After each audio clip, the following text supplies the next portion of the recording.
How's it going, everyone? Welcome back to the GSMC Chip Shot Football Podcast, brought to you by the GSMC Sports Network. I'm your host, Manny Maradiege. Today is Monday, September 16th, live here after most of the games yesterday in the NFL. We got a bunch of good ones to go over on today's show. I picked about 4 of the best games that I thought from yesterday, and we're just going to go over them, over some of the major talking points, and just give our thoughts on them. But not without starting with the first segment on Monday Night Football, previewing tonight's game between the Falcons and the Eagles.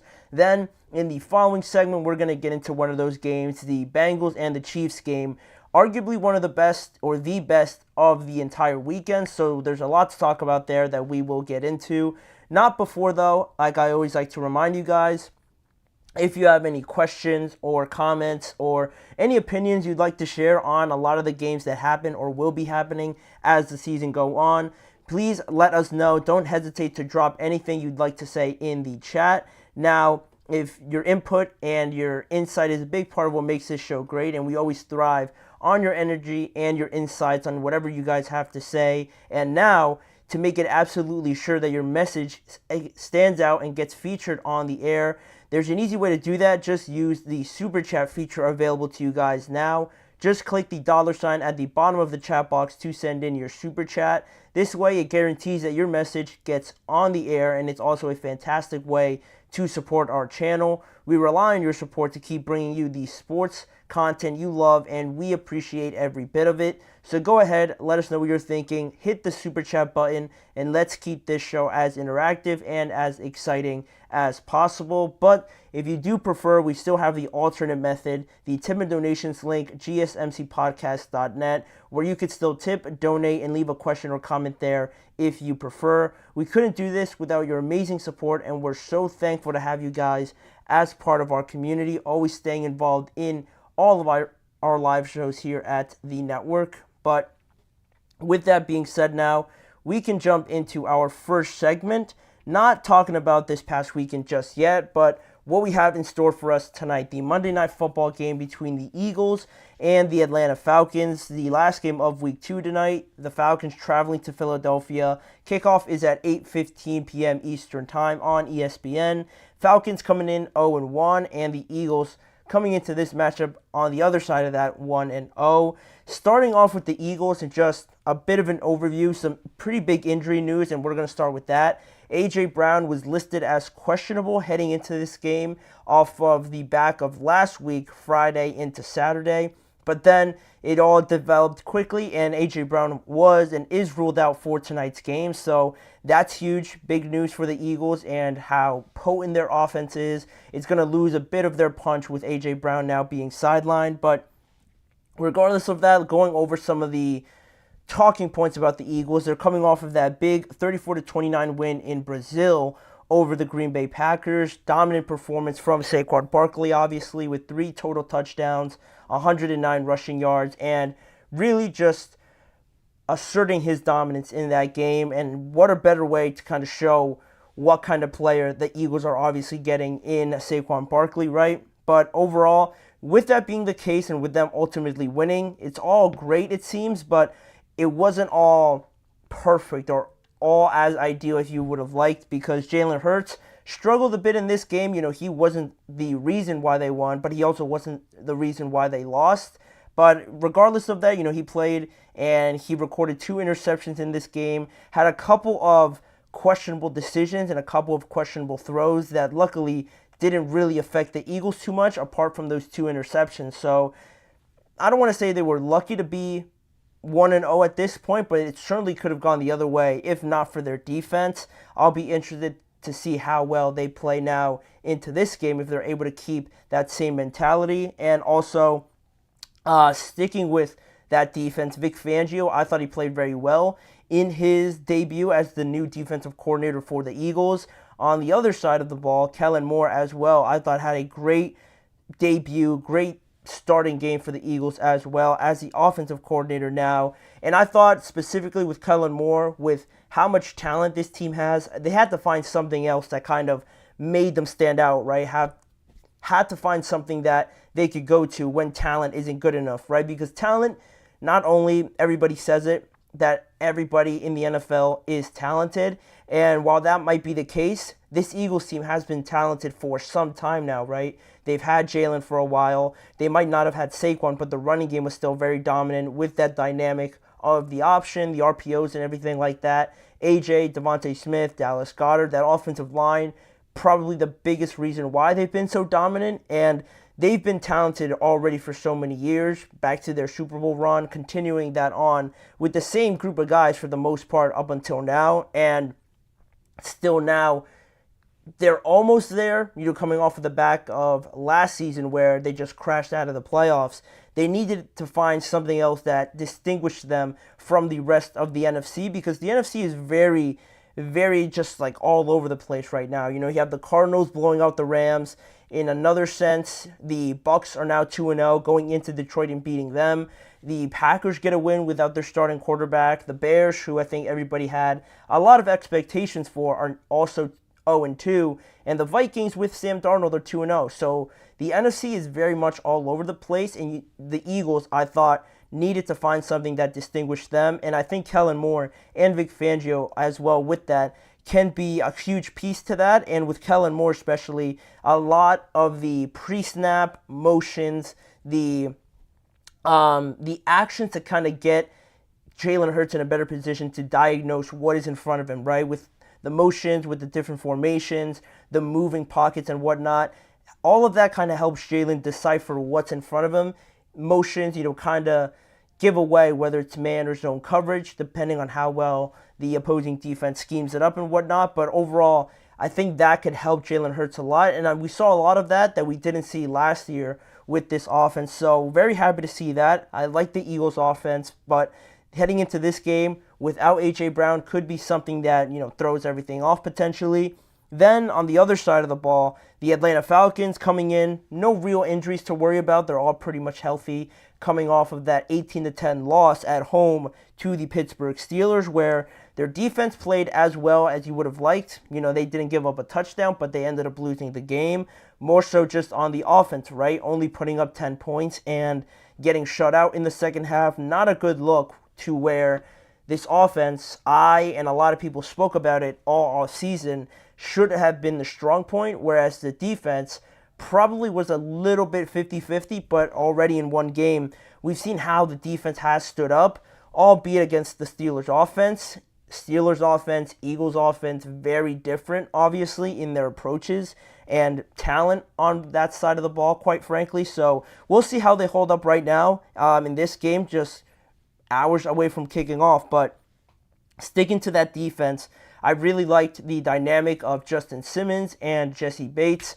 Very good in that Steelers game. They were all over the place. Arthur Smith, the Steelers offensive coordinator, even said that they didn't want to throw it into the middle of the field to try and avoid them as much as possible, and it worked out for them. They got out with the win, and the defense overall just playing very well. Matthew Judon got a sack as well, contributing to that new group of guys. And now going into it a little bit more on offense, they disappointed, obviously, only putting up 10 points. Ray McCloud, I'm sure nobody expected to be the leading receiver for the Atlanta Falcons in Week 1 because Drake London blanketed all game by Joey Porter Jr., had 2 receptions for 15 yards. Kyle Pitts, he scored a touchdown, but he only had 3 receptions for 26 yards. And Bijan Robinson did his thing, but not getting into the end zone, it's hard for people to pick out that performance just because you were on the losing end of it. And one reason potentially why this offense was a little bit anemic was because Kirk might not be 100%. That was the thought going into this game now, because the just vanilla sort of offense, for a lack of a better terms, with this team, a lot of shotgun, a lot of pistol formations where it became very easy for the Steelers to just sort of pin their ears back and try to attack a very limited, mobility-wise Kirk Cousins, who just stood back there, made a lot of good throws. Credit to him for sticking in there and staying in the pocket, but it's not a winning recipe at this day and age in the NFL. So that's one thing. But Raheem Morris and Kirk Cousins himself said that Kirk was 100%, that he was healthy. So if that's the case, I hope tonight we see a bit more of what what made Kirk successful in Minnesota, which was the play action, which they could do very well at with Bijan Robinson, obviously, and Tyler Algier.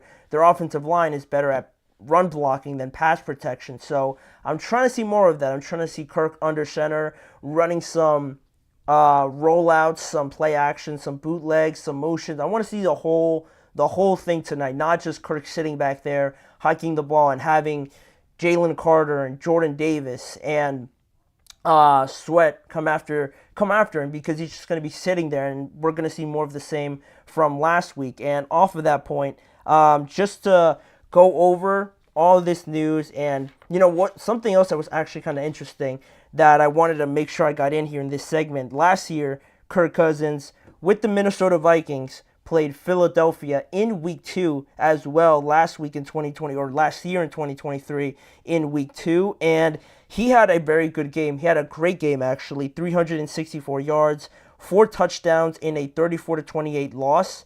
And I think that just had to do more so with the turnovers that he had outside of him. So this offense for the Falcons should be better in this game, and just from an overall group standpoint, not just from, Justin Jefferson obviously is one of the best players in the league. So the Falcons might not have a guy like that, but as a group, you take the totality of it, this Falcons team offense should be better than what we saw last week, but it doesn't mean I'm going to pick them. I feel like the Eagles have a better recipe against this Falcons team, where last week we saw TJ Watt dominating. I fear that it could be the same for Jalen Carter and Jordan Davis from the inside rather than the outside. And also, I like the way that the Eagles defense, off of that point, was willing to give up a bunch of yards. You might get to the red zone like the Packers did in their offense, but they just bended a little bit, but they didn't break at the end of the day.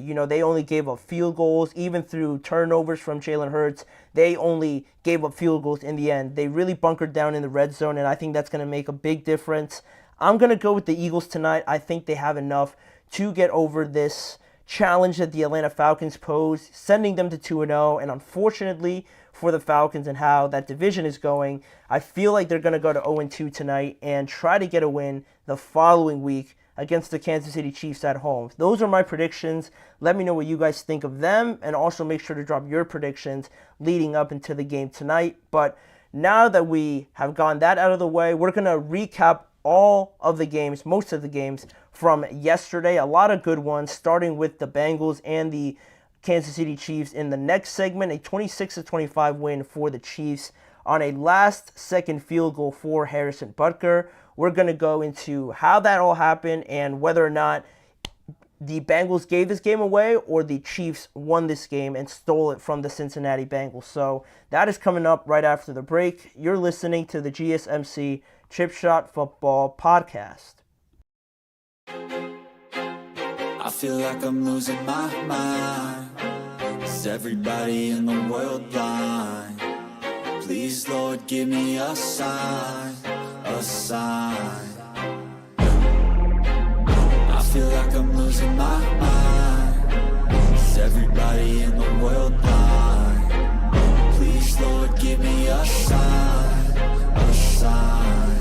I wanna be the greatest. Everybody on the fake shit. I look around and feel like everybody is the fakest. I make this every day and I'm impatient, hoping one day I blow up from the basement. Statement, the top is so vacant. I don't hear shit that I think is amazing. Waiting for my day when I'm playing sold out shows for 1,000 faces. Hey, give me that crown, get in my way and to be put down. It ain't your place, all this my town. If I want that shit, then I'll get it right now.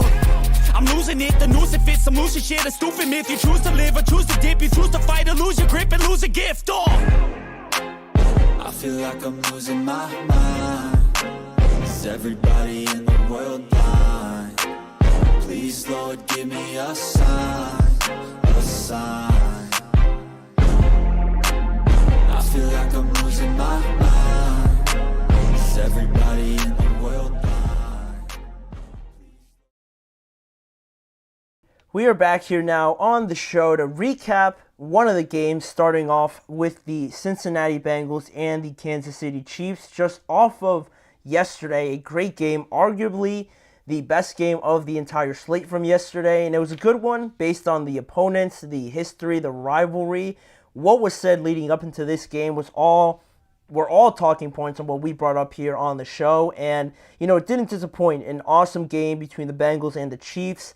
The Chiefs end up winning this game at the buzzer after a Harrison Butker field goal to win it there in the last seconds with a final score of 26-25 in favor of the Chiefs. But breaking down what this game ultimately was from the start to the finish, you look at the first half, Cincinnati came out better than the Chiefs did, winning that first half 16-10, but looked even better from the standpoint that their offense, their look, and their appeal, I think, looked better, right? Meaning that against the New England Patriots, it was all just very predictable. It was all boring, quite honestly, and there was no creativity in it. And now this time, they lined up in a lot of different sets, a lot of different personnel groups. They moved the pocket for Joe Burrow. I think we saw him be a bit more mobile than we did against the Patriots. And it just wasn't so stagnant anymore. It wasn't so just hike the ball, stand in the pocket, throw it, then run it back like 10 different times in the span of 3 drives or something like that. This time, it was a lot harder to game plan against, which you need going up against a Steve Spagnuolo defense. So I thought they did better, and they started off the game better, quite frankly, winning that first half, limiting the Chiefs to only 10 points. And from that point on, you look at that being the starting point of this, with that being the starting point of all of this, like I said, it was all really without Jamar Chase, right? He wasn't a prominent figure in the game until later on, but he finished the game with 4 receptions for 35 yards, and not only was that, maybe not ideal, but you did get some more contributions out of other guys. Iosivas had 2 touchdowns. Mike Gesicki had 7 receptions for like 91 yards or something like that. It was good to see those other guys stepping up. Now you also have T. Higgins coming back eventually.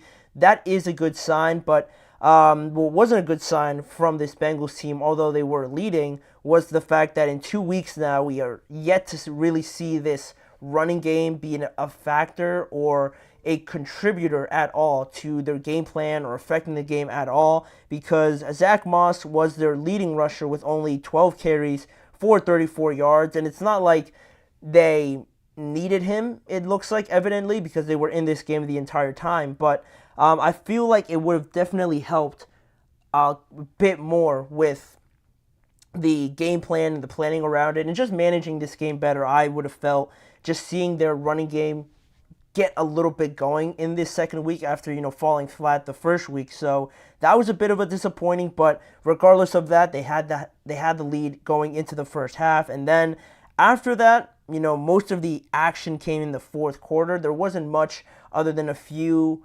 plays, and I don't even think they might have scored that many points in the third quarter. Most of this game really fell into the fourth quarter. It felt a lot like a playoff game, honestly, because of the atmosphere, like, again, the rivalry, and the big moments where I feel this game really took a major swing, and you wouldn't be surprised that the Chiefs came out on the winning end of all those game-changing plays at the end of the day and ended up winning this game, even though they were exceeded by the Bengals in this game, I think it's fair to say. But those 3 moments that really stood out to me in the fourth quarter were, the first one was the fumble by Joe Burrow in that game, in that fourth quarter, caused by the Chiefs and their pass rush. He was going down. I didn't really see the ball come out until they showed you another camera angle, and you could see the ball starting to come loose.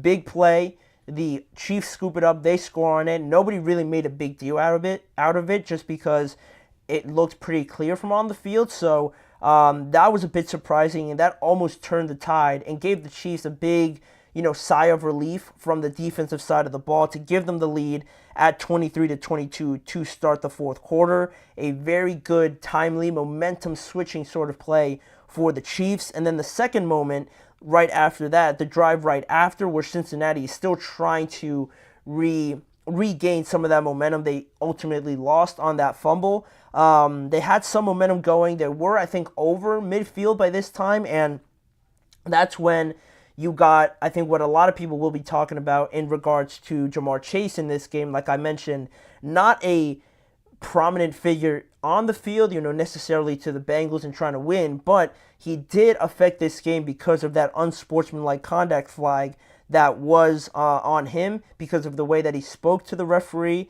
I think his name was Alex Kemp or something like that.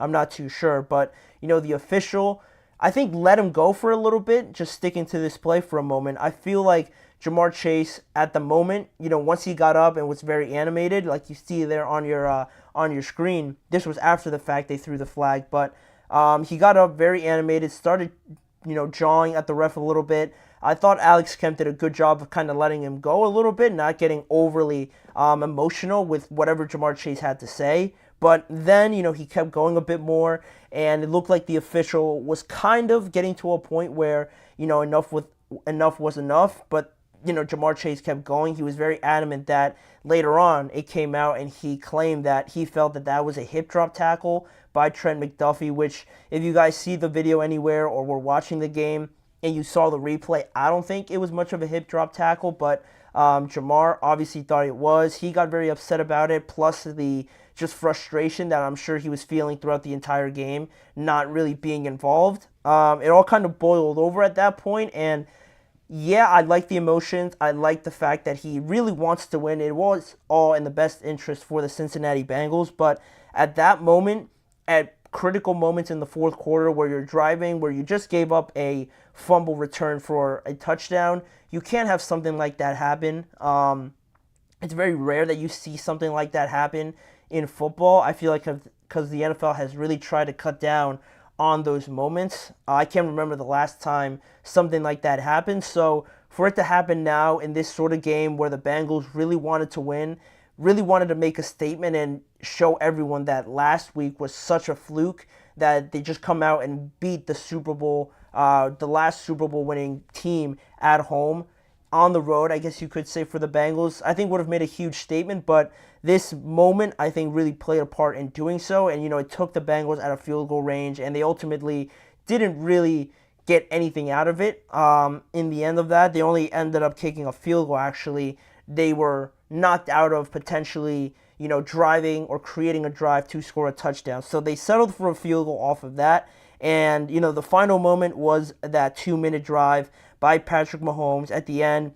Fourth down, it needed to be completed, obviously, for the Chiefs. They needed to have it, but it was a pass intended for Rashee Rice down the field. I forget how many seconds were left, but it was a fourth down, and if they got it, the time would have kept running, or if they didn't get it, obviously the game was over. So this was a very critical play.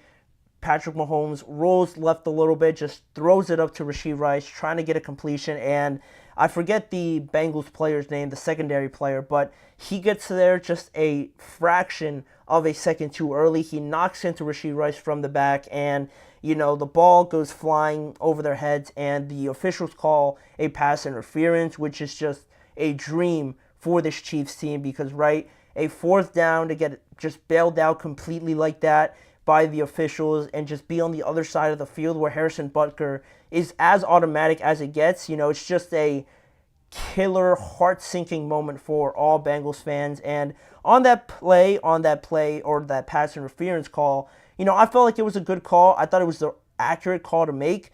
You don't want something like that to happen, obviously, but if we're going to call a game as it is, I don't like the argument of calling the game like how the officials have been calling it all game, if that makes sense. Because a lot of times when you hear teams say, oh, the officials are letting the guys play today, or they're getting extra physical today, the refs are really letting them, go at it, that's all fine for a moment, but I don't think that should dictate how they call the entire game. If a call is a pass interference or a holding or, hands to the face or something like that, roughing the passer, make the call because that is the call to make. I don't think the moment or anything else should really dictate how the officials officiate the game. If it is the call there and it is the right call to make, just make it regardless of the implications. And I felt the officials really did that with this call. A lot of people aren't going to like it, just because I think it is the Chiefs and, there is something there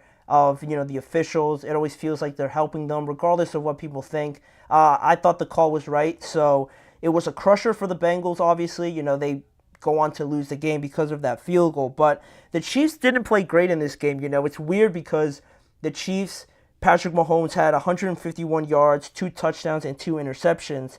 And outside of Rashee Rice, no other wide receiver had more than 2 receptions the entire game. Travis Kelce has not really been a factor. They struggled more than they did last week, obviously. Now they lose Isaiah Pacheco after this game with a fractured fibula.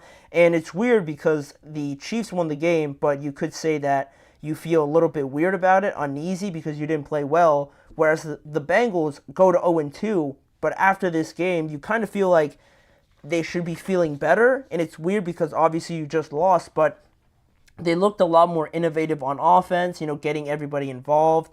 Even though Jamar Chase was neutralized for most of the game, you got other guys involved, and you looked a lot more like the Bengals later on in the year, right? Rather than the Bengals in September, where now they're like 1-9 or something like that. So, in this game, I felt that because of those big moments, because of how much these playoff scenario-like games kind of weigh on those moments where two teams are so equally matched that it's really just a matter of inches, a play or two here or there where you end up losing the game. I feel like Cincinnati gave it away because of that fumble. Of course, you don't mean to fumble, but it's a cruel game, and sometimes where you just accidentally don't hold the ball for that long or don't hold it so securely, it might squeak out, you give up a touchdown. And the same thing for Jamar Chase, right? You want to win this game so bad, you let the emotions get the best of you, and you cause your team 15 yards back. And from that point on, the pass interference is another thing. That's not something you can control too much, but it is what it is at that point. I felt like the Chiefs were kind of giving it away rather than the Bengals were giving it away rather than the Chiefs taking it. And shots below the belt, they're missing Joe Mixon. I don't understand why they let him go. That's also another thing, right? I touched on the running game, the fact that who is it? Zach Moss only gets 34 yards. You could look at this game and think that they could have won regardless of the running game, but Joe Mixon, I think, would have made this game probably even more in the favor of the Bengals, and it probably wouldn't have gotten to a point where it is a one-score game, right? If Joe Mixon's playing in this game and they're running it very well, the Bengals could win this game probably by a touchdown or something like that. But, they obviously let him go. I don't understand it as well. He's going to be a huge loss for them. You already see how much he means to the Houston Texans after the first 2 weeks. So they're going to have to try and overcome that. They looked better, but, I'm not too sure if that's just a Chiefs-Bengals thing or something like that, kind of like the Bills and the Dolphins. So I like it. There are better signs there. Joe Burrow looked a little bit more like Joe Burrow, but I want to see him now next week and the weeks following, right after that, where T. Higgins comes back. They will play the Washington Commanders next. Then after that, they go to Carolina and then host the Baltimore Ravens. So they have 2 games here where they should be favored, and I think they will win ultimately before they have some AFC North action in a couple of weeks. But a great game, regardless of the fact of whether you agree with the calls or some of these non-calls as well. It was an awesome game to watch. Definitely my favorite of the entire week, but we have a lot more to catch up on some more games that we had. Next up on our schedule is going over the Saints and Cowboys game. 44-19, the Saints march into Dallas and take the pride, take everything from the Dallas Cowboys, honestly, in this game. We're going to go into it, more of what happened, why it happened, and my thoughts on it right after this break. Don't go anywhere. Looking for your daily fix of sports talk without having to pay for it? GSMC Sports Network is available on YouTube. Just search GSMC Sports Network. Get your fix of daily sports talk shows on YouTube, absolutely free. NFL, college football, NBA, MLB, MMA, UFC, fantasy football, and so much more. GSMC Sports Network has shows running all day long, with new sports shows starting every 2 hours. Just like on your favorite cable sports channel, except GSMC Sports Network is absolutely free. Just search GSMC Sports Network on YouTube to catch one of your new favorite shows, like the GSMC College Football Podcast, Chip Shot Football Podcast, Hoops and Heels Women's Sports Podcast, GSMC Basketball Podcast, and so many more. Check it out for yourself. GSMC Sports Network, now available on YouTube absolutely free. Search GSMC Sports Network on YouTube right now.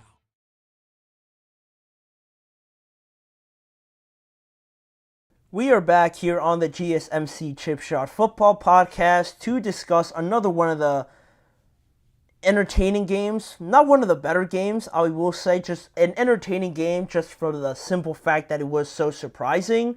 The Saints go to 2-0 after a 44-19 win over the Dallas Cowboys in Dallas. I'm now looking at the next games I want to talk about. This game, the Baltimore game coming up, and the Tampa Bay game coming up.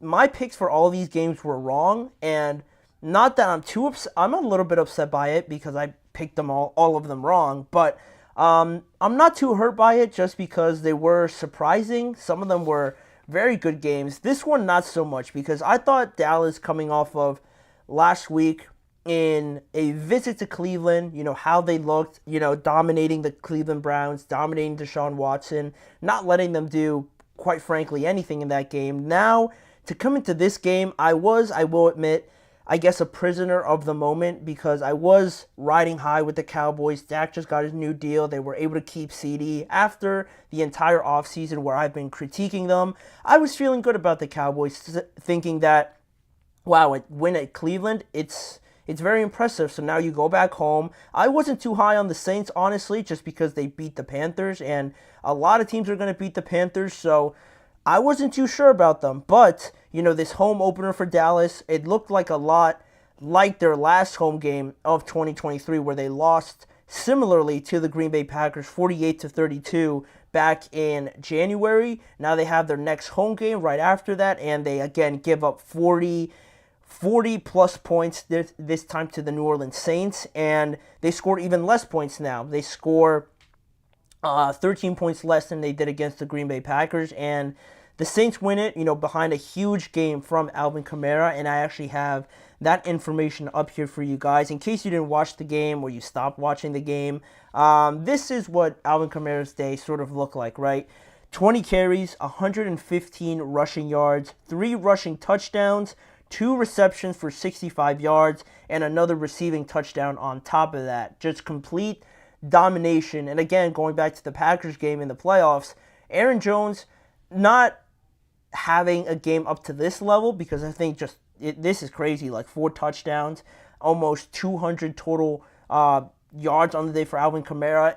You go back to January with Aaron Jones, and he similarly had a multi-touchdown game, a bunch of rushing yards, and the Cowboys were just out of it by the first half in both games. In this game, they allowed 35 points in just the first half, and I think I heard something on ESPN or something like that the Saints scored on their first 5 to 6 drives, and they were all touchdowns, which is crazy because this Cowboys defense should be better than that. But also, like I said before, I wasn't too taken aback by the fact that the Saints put up almost 50 points on the Panthers, just because the Panthers, I would say, are that bad rather than the Saints are that good. But I guess I was completely wrong, because in back-to-back weeks, they're putting up they've almost scored nearly 100 points in 2 games, which is nuts. And I also saw that they've scored on their first 15 offensive drives, all touchdowns as well. So, credit to the Saints. I'll openly say that I was wrong about them through 2 weeks of the NFL, but it's more to say about Dallas, I think, obviously, in this sense, than it is about the Saints. Right from the start, the Saints jumped all over the Cowboys, like I said. They never trailed in this game, scoring touchdowns on their first 5 to 6 drives. 35 points in the first half as well. And from that point on, it completely nullified everything that the Cowboys were about, and everything good that they showed you against the Cleveland Browns was all up in dust. It was just non-effective in this game, because when we were talking about that Cleveland Browns game, I was talking earlier before, and in that sense with the Cowboys, an impressive win to go on the road, like I started off this segment by saying, but ultimately, I felt like I was more disappointed by the Browns than I was impressed by the Dallas Cowboys. And I think now it kind of shows why, right? Because I think in that first game, I think Deshaun just played pretty bad. Their offense was really not there to compete with the Dallas Cowboys offense. And now, in this game, we have almost more of the same. I don't think the Cowboys played that much better or that much worse on offense, but their defense, and this time around, they didn't have those mistakes by Deshaun Watson, right? It didn't look so poor from an execution standpoint from Deshaun Watson. This time around, the Saints come out and just jump on them, run it right at them, punch them right in their face, right at home, and it really showed up on the scoreboard. And another comment here from Shots Below the Belt: are the Saints for real? The unwritten rule in the NFL is teams don't know they're bad until after week 3. Beat up on bad Panthers team and took advantage of an overrated Cowboys pass rush. Are the Saints for real? Am I ready to say the Saints are for real? I will check who they play next week. That is a good rule. I've never heard that rule, but I think that is a good, benchmark to see where a team is and how good a team is. The Saints, very impressive. I didn't think they were going to look like this at all this year. I definitely didn't think they were going to be 2-0. They play the Eagles next week, so that'll be a good measuring test because I think the Eagles, like I mentioned before, are going to win tonight. So both of them should head into that game at 3-0. That would be a good test to see where they're at. But I think if I had to pick which one they're closer to, I would say they are closer to being for real than they are not being, just being pretenders or something like that. I feel like any team that puts up almost 100 points, and the way that they did it too, running the ball and having everything, kind of sync up to each other, kind of build up to the next play, that's something that I really liked about it. And it goes back to that point, like you said, about the Cowboys pass rush, because back to that first game, they were able to pin their ears back, and Micah, DeMarcus Lawrence, Eric Kendricks, all these guys were stars in the first week, right? But now, when you have a team try to assert their dominance on them, run the ball very efficiently, and just kind of move them back, quite literally, just move their offensive line, move their defense back, just manhandling them from the start. And from that point on, you're playing catch-up, right? You're trying to catch up to the fact that the Saints are 4 touchdowns up in the first half. You're not really so... you're not very so successful. You're not benefiting off of your pass rush because they're still running the ball. And Micah, DeMarcus Lawrence don't really have a chance to affect the game from that point on. And that also just signals to me that this Dallas team isn't built to play with any sort of, deficit at any point in this game. From the 2 weeks that we saw, their offense was all right to deal with a very bad Cleveland offense. But a team like this, everybody's talking about the West Coast offense and how efficient it is against the Cowboys defense with Matt LaFleur running it with Green Bay, the 49ers, the Lions, and all these teams. That is accurate, I will say, just from that breakdown, talking about that offense and how the Cowboys really struggle with it. And it just comes down to the fact to me that I feel like when you have a defense like this, and I think Dak kind of mentioned it a little bit afterwards in his post-game press conference, that the offense, kind of struggles when your defense is struggling to stop the opposing offense from scoring so many points. From that point on, if this defense isn't getting those splash plays, those momentum-building plays, like a lot of defenses, but I think more so with this defense, if they don't have a moment where they kind of sense that they could take over this game, or where they get sort of, punched in the mouth, like I said before, then they're kind of shell-shocked. They kind of don't know what to do. And then from that point on, their confidence is a little bit rattled, I would say, at some point in time. And then from that point on, you have these big plays, Kamara trying to get loose or just loose the entire game. And then from that point on, this Cowboys team becomes very enamored with trying to stop the run, and then you get plays to Rashida Shaheed down the field on that long touchdown, another big play to Chris Olave down the field, and then if you're the Cowboys, you don't know where to look or where to stop the bleeding, right? Because you think it's a run, you want to stop Kamara from having a big day, then it's a play action, and now you're too far in front of yourself, and someone's running, 10 yards behind you. It was a great game plan by the Saints overall, to give them their credit. Like I said, I didn't think they would be here at 2-0, but I think it says more about the Cowboys that the biggest thing to me is that they haven't improved from what burned them last year in last year's playoffs, right? This is almost a carbon copy of what we saw in that playoff game against the Packers, right? right from the start, Jordan Love doesn't get touched, doesn't feel any sort of pressure, and they beat him with the pass. Then Aaron Jones gets going, and then this Cowboys defense doesn't know what to do. There's more pressure on the offense, and now more so than last year, this offense doesn't have the playmakers that it should have to kind of compete with a Saints offense now, evidently, a 49ers offense, Lions offense, Packers offense. Outside of CeeDee Lamb, nobody on this team really scares me. Brandon Cooks is all right. Jalen Tolbert had an all right game, but again, they need somebody else outside of CeeDee Lamb, and when their defense is sort of rattled, they can't rush the passer and make plays. They're taken out of the game. Now the running game is taken out of the game. This team becomes very one-dimensional, and I don't think you can rely on Jalen Tolbert, Brandon Cooks to win you games or win you shootouts against the Saints or any of these other NFC teams. So that's the problem that I see with the Cowboys. The biggest issue is that they haven't improved, and now we've said it all offseason that it's a case where it's great that they were able to keep their playmakers, but because they stayed the same, I don't know how you could expect different results from this team. If anything, they got worse because they lost a lot of pieces this offseason as well. So right now they're sitting at about an average team, a very okay performance and now followed up by a very poor performance at home. It says a lot about, where they stand right now in the inconsistency and shots below the belt that the Cowboys defense spent too much on the field to be winded. What's their game plan for Baltimore? That's where I was getting at. Next week is going to be a very interesting game. They definitely got winded for sure. They spent a lot of time on the field, and it goes back into what I was saying with you're not able to rush the passer at that point in time because first you got to stop the run. If you stop the run, then you can start thinking about pass rushing. But if you're on the field for too long, you can't stop the run, then Mike is going to have to take a seat, kind of catch his breath, and then you kind of lose that element of pass rush, any sort of pressure. So that's one thing. And then for their game plan against Baltimore's kind of struggled a little bit, trying to get Derrick Henry going. So if the Cowboys somehow manage to get in front of them, I think it'll help them out a little bit more.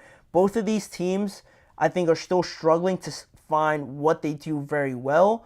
The Ravens trying to figure out when and how to use Derrick Henry. People are screaming for them to use him a lot more, obviously, but I will get into more of that in the next segment, but it'll be an interesting game plan. I think for them, they have to try to establish some sort of running game because they are so limited from the pass aspect of this offense. You need to get like 50, 60 yards from Zeke or Dowd or something like that. Are they capable of doing it? I don't know. I have my doubts, but ideally that's what you would like for this offense to be a bit more of a threat. But it wasn't a threat in this game. The Saints comfortably take this game and now sit comfortably at the top of the NFC at 2-0. Big surprise, but arguably also not as big of a surprise as the next game we're going to talk about. The Ravens dropping to 0-2 after losing at home to the Las Vegas Raiders. We're going to break down that game, what we saw, what we liked, what we didn't like, and is there a reason to panic over the Baltimore Ravens going forward now? We'll answer all of that once we return after this break.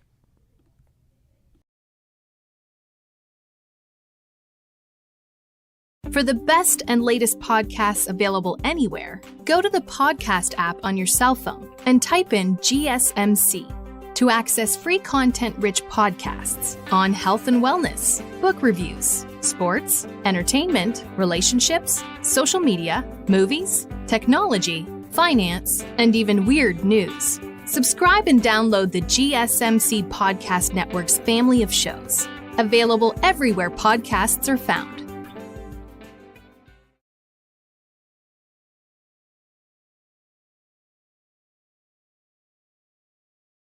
Jumping back into the action now on the show. Going back to last segment, we briefly talked about the Baltimore Ravens, and now we can fully get into that game. After yesterday, the Ravens shockingly fall to 0-2, the Raiders getting up to 1-1, and after another home opener loss in week 2 with this one, even more than the Cowboys, I don't think I was as high on the Cowboys as I am on the Ravens at this point, but still another home opening loss in week 2. very, very off-putting because Minshew and the Raiders steal a win in this one, 26-23 over the Ravens. The Ravens fought a 0-2, like I said before, the first time they've started a season 0-2 since 2015. And last time they did start 0-2, they actually started 0-3 in that season, and they finished it 5-11. Obviously, I don't think that's almost impossible to happen with this team, but that's the last time they started this bad. But only 2 weeks in. I'm not jumping off of the ship yet. It kind of hints at my answer to, is there a reason to fully panic yet? But talking more in depth about this game was closer than I thought originally at the start. I thought the Ravens, like I'm sure I said on Friday, I'm sure I said that the Ravens were going to handle this quite comfortably, winning by at least a touchdown or two, and that couldn't have been farther from the truth in this one because Baltimore did lead 9-6 at half, both teams scoring a touchdown in the third quarter as well after that. So it was 9-13 heading into the fourth quarter, and much like the Chiefs game, these close games where you kind of let a team hang around, where the Bengals were the better team in that game against the Chiefs, but they let them hang around too much and they lost the critical moments. Almost the same thing here with the Baltimore Ravens, because to start the fourth quarter, it was a Derrick Henry, touchdown, capping it off with a drive, with a touchdown to end that drive, Derrick Henry getting into the end zone with 12 minutes left in the quarter, or in the game pretty much, with a 23-13 lead, 10-point lead with about 11 minutes to go. You're kind of thinking a little bit here that the Ravens are going to continue to use Derrick Henry, kind of chew the clock out once they get the ball back, maybe score another touchdown if they're fortunate enough to do that. And this game could be over, right? 10-point lead in the fourth. Really great teams don't give those type of leads up. So that's what I was kind of leaning towards. But then the next few minutes, very confusing and very surprising from both teams, right? Because after that, the Raiders answer with only a field goal. So you're up about a touchdown right now, and you have Derrick Henry, coming off of the momentum of the last drive. You feel like the Raiders gave the game up right now, or at least I did, right? Only answering with a field goal. I'm thinking, the Ravens are just about to score right now, and this game is really going to be over. But the Raiders got an interception on the drive right after that, and then what followed after that interception and the rest of the game was this. Derrick Henry only got one carry in the final 10 minutes of this game. Going back to the Chiefs game, he only had 2 carries in the final 10 minutes of that game. So through 2 weeks, in the final 10 minutes of both of these games, close games for the Ravens, Derrick Henry, their big offseason acquisition, has only had 3 carries through the last 10 minutes in each of these games. Let it sink in a little bit, right? Because the problem with this Ravens team last year, and why I'm sort of emphasizing this point, is because last year, you guys see the memes. If you guys are at all on social media, you see the memes of the Ravens and the leads that they have in the fourth quarter, and the caption says the Ravens have lost all of these games, right? You just add this one on to the collection that there is already.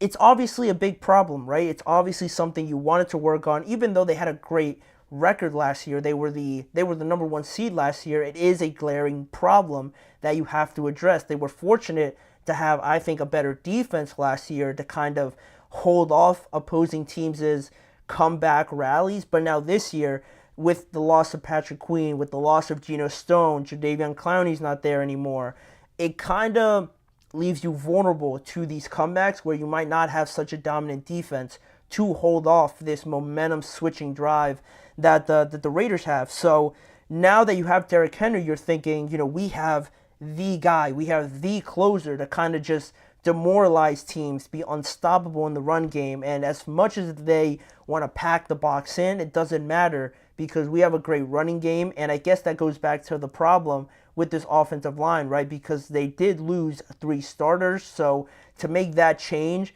and have a new running back come in, I guess you could also point to the fact that 3 new starters on this offensive line was not going to mesh too well with having such a dominant running game. But with that being the case, and Derrick Henry just not seeing the ball too much in the final 10 minutes of this game, Las Vegas mounted a very impressive drive with a couple of big throws and catches from Gardner Minshew. Brock Bowers had an amazing game. Devontae Adams had a dynamic game as well. The Raiders ultimately tie the game up at 23-23 with 4 minutes left in this game. Even still, after this, I kind of understand why, a little bit. I can sort of understand why the Ravens would like to pass it a bit more now, sort of gain some more field position, right? Because if you go out there and run it now, now you decide to run it and you get stuffed on the first or second play of that drive, now you're in a 3rd and long and you're really giving up the momentum. So I kind of understand why they try to incorporate some passes, but even still, it didn't work out great for them because the following drive by the Ravens, they try to get a drive going, but it leads to a Max Crosby sack, which ultimately puts them in a 3rd and 15 or something like that, and they, give in. They just throw a little dump off and they punt the ball back. And from that point on, Baltimore never saw the ball back with they never got the ball back with a real solid chance to tie the game because at 23-23, when the Raiders had that game-tying touchdown, there was 4 minutes left. The Ravens go 3 and out, and now they kick the ball back to the Raiders, and they have another good drive that ultimately leaves them with 27 seconds left to kick that field goal, and they make it 26-23, and that's pretty much the game from there. The Ravens had this miracle kind of lateral play that didn't go anywhere, and then the clock hit 0 and the Ravens lose. They fall to 0-2, 26-23, and up until yesterday also, to give you some context of the Raiders and kind of their struggle, the Raiders had lost their last 49 games when they were trailing by 10 points in the fourth quarter. Baltimore failed to close out another comfortable lead in the regular season that, they always just seem to lose when they're in these moments. And I mentioned Brock Bowers and Devontae Adams.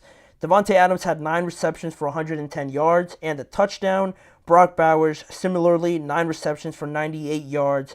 And Baltimore lose another game, allowing 17 carries for 28 yards to the Raiders' running game, in which I thought that was going to be a big problem because I felt that the Ravens were going to run it better with Derrick Henry. That wasn't the case. It was more of the same from week 1, and they lose to a team that had less than 30 rushing yards between 4 running backs. As much as the Ravens kind of struggle with their own run game and deciding what to do, there was no running back ultimately out there for the Raiders. 30 yards between 4 guys. They gave up on that aspect of their game plan, and they still won this game, which I think says a lot more about the Ravens than it does to the Raiders at this point. The Ravens allow, these teams to kind of, stay in games with passing too much, and I get it. You kind of want to establish some sort of momentum, but, Derrick Henry standing right there.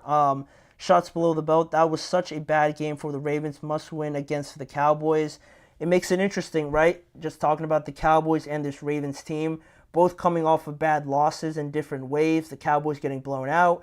The Ravens losing at home to this Raiders team, which I believe had no business being in this game with them. So the next game is going to be in Dallas.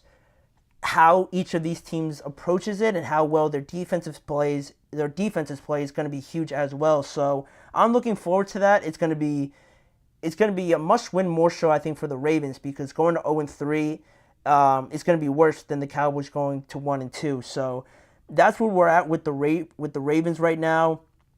And just capping this segment off, struggling the most at how to run plays with Derrick Henry because in one point with Derrick Henry in the game, to kind of play devil's advocate here, as opposed to my original point of running more with Derrick Henry.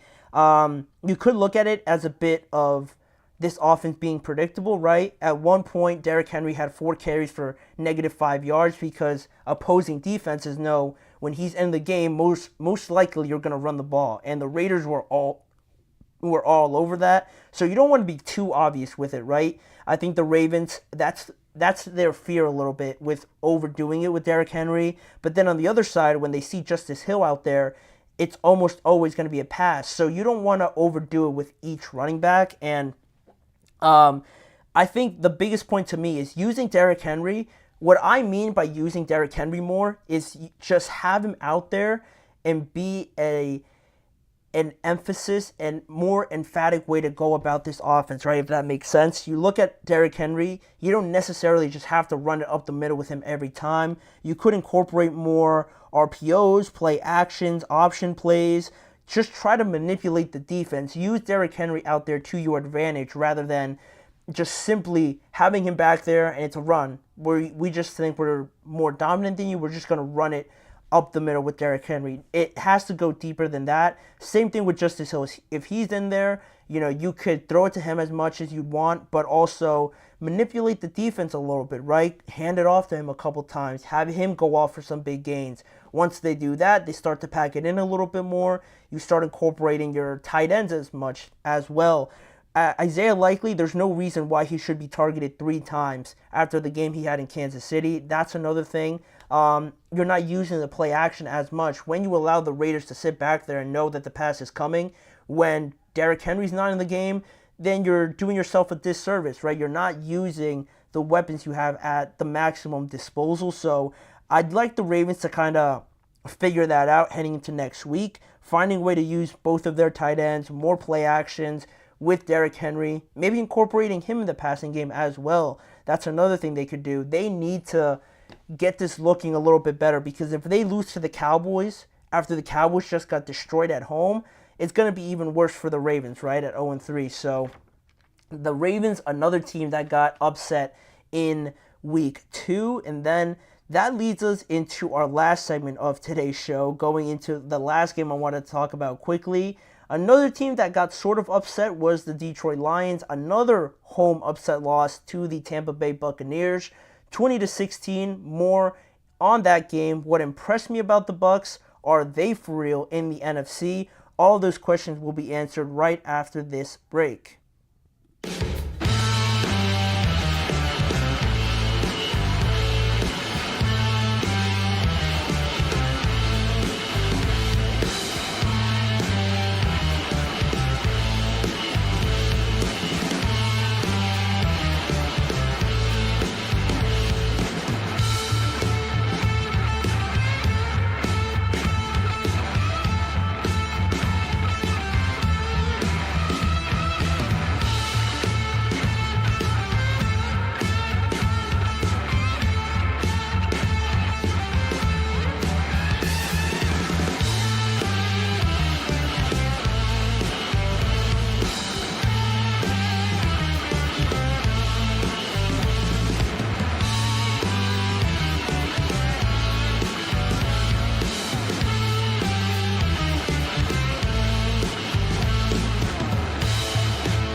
Thank you for joining me here on the last segment of today's show.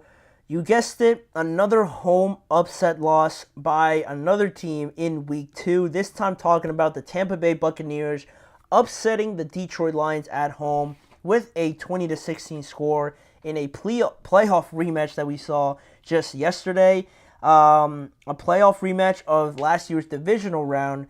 This time had a different result in this time around, because last time in January, I'm assuming the Lions came out on the winning end of this matchup. A very close game still, but this time around, the Tampa Bay Bucs surprising a lot of people with this win, especially me, because like I said before, I picked the Lions to win this game, and now the Bucs moved to 2-0. The Lions fought a 1-1 in 2 close games. Arguably, you could say maybe if the Rams were fully healthy, maybe they could win that game. And, then everything's just upside down, right, with the Lions going 0-2 if the Rams would have won that game. But, just weird results, a lot of upsets yesterday for a lot of these favoring teams. Ethan Baker, a top 10 quarterback in this league, he's so good. Yeah, I think at this point you could say that. I think he is playing like a top 10 quarterback, because a lot of the quarterbacks, I think, have also not been playing too great. You look at Trevor, not impressing too much. I'm trying to think, Lamar, for as good as the Ravens are and how talented he is, I would expect more from him. Burrow played very good yesterday, but didn't play too well in the first game. Josh Allen has been up there. Obviously, he's playing very good, but top 10, you look at Dak, hasn't been playing great at all. I think Baker's made a good case for himself, especially after this game, because, the score was very close throughout the entire game. The Bucks scored the only touchdown in the first half to take that lead 13-6 at the half, and into the second half, obviously.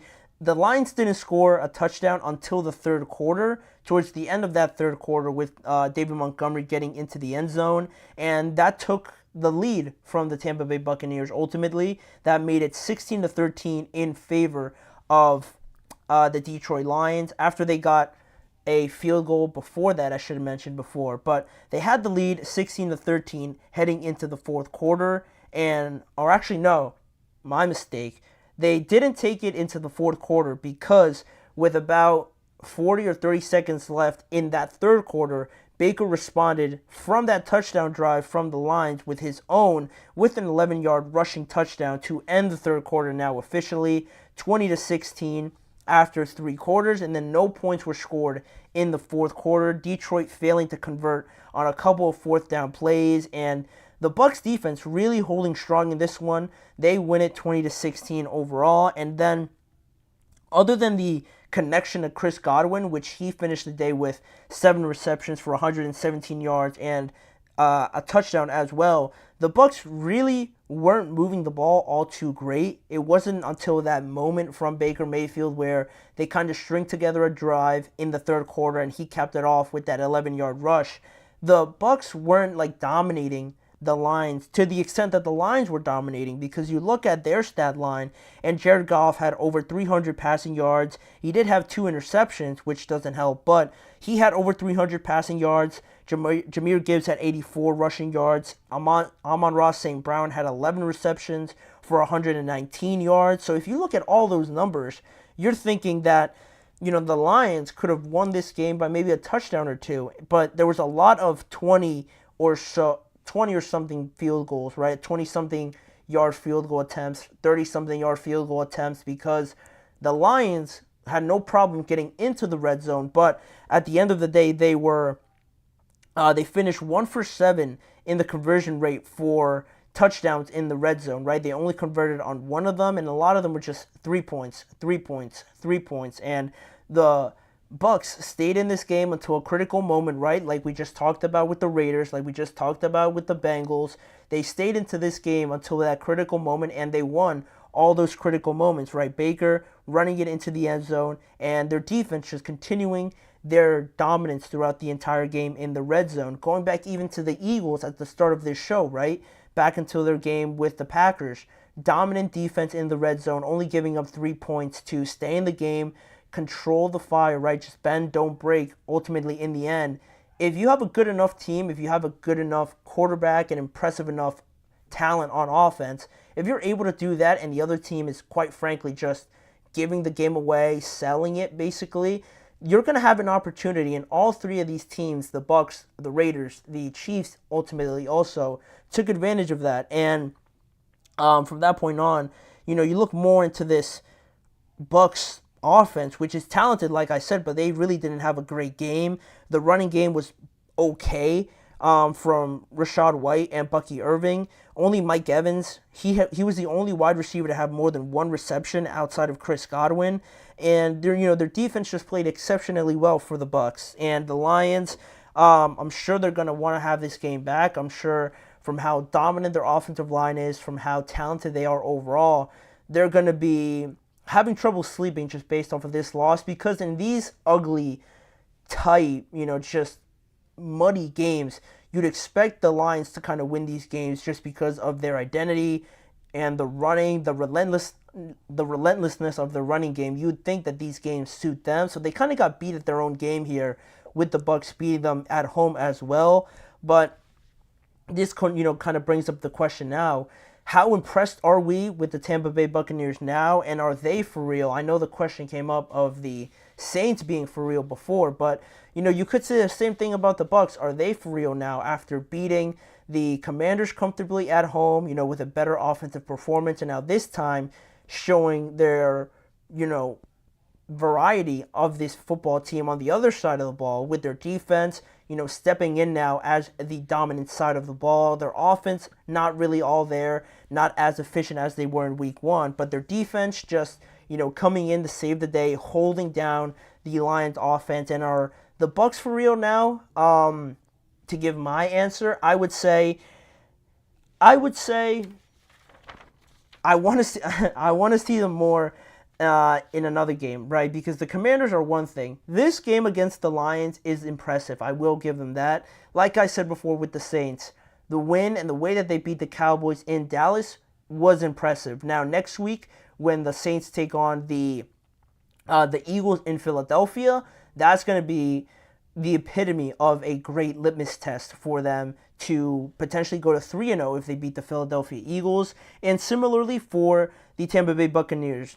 They play the Broncos next week. I expect them to win that one. They should be 3-0. But then afterwards, ironically, they also play the Eagles, this time in Tampa Bay, in that rematch of that wild card round that we had last year's playoffs, where the Eagles, I'm sure they're going to be wanting their revenge to kind of avenge that loss that they had in the playoffs. So it's funny how they will play the Eagles and see how well they match up against them. So not yet. I think I'm still holding off on the Bucs to really say that they're for real, because for real to me is having a chance to win the conference championship, and I don't know quite yet if I'm ready to put them up there with the Eagles or the 49ers or even the Lions still to this point. I think the Lions, I'm not really worried about them. They just had a rough game. They're not going to go 1 for 7 a lot, if ever, again in this regular season from a touchdown to field goal conversion rate. So I'm not too worried about them. They just had a rough game. I'm more impressed with the fact that the Bucs came in here because of what I saw in week 1 and how dominant their offense was, to kind of see their defense take over. I was very happy with that. And to do it in a hostile environment as well, to block out all the noise and just shut the opposing offense down, I think was very, very impressive. Now, this division could be flipped on its head, right? If the Saints win next week, if they're 3-0, the Bucs are 3-0, and potentially the Falcons and the Panthers are 0-3, right? Because if the Falcons lose tonight and they lose next week to the Kansas City Chiefs, they could be 0-3. And that would be just completely out of left field, saying that the Saints and the Bucs are 3-0, and the Falcons, who everybody was so high on this year, be at a spot where they're 0-3. So still a lot to be played out before that scenario is a reality, but it's kind of trending towards that, right? I'm liking what I see out of the Saints. The Bucs, after another big win, also, putting their hat in there as being a serious threat this year, but not for real. I'm getting there, but I need to see it a bit more out of the Bucs. I still have some questions about the running game and how much pressure they're able to generate to opposing quarterbacks, but they're 2-0. 2-0 is 2-0. I don't care how you get there. If you're there, there's a good reason for that, and hopefully they continue to keep this momentum going heading into next week. And now, that'll do it. That'll wrap it up for today's show. That's the last game I wanted to go over, because there was all those games I wanted to bring up because they were surprising in each of their own ways. But that'll do it for tonight's episode. Thank you guys for tuning in.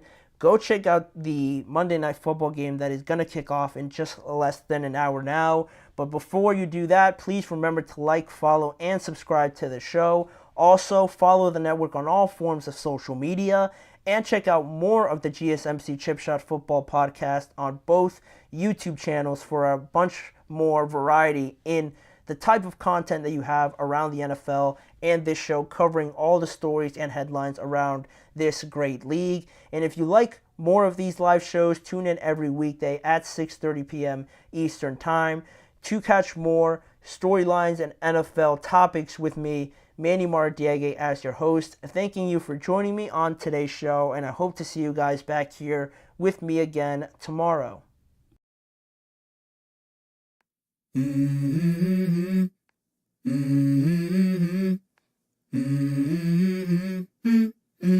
Let's go.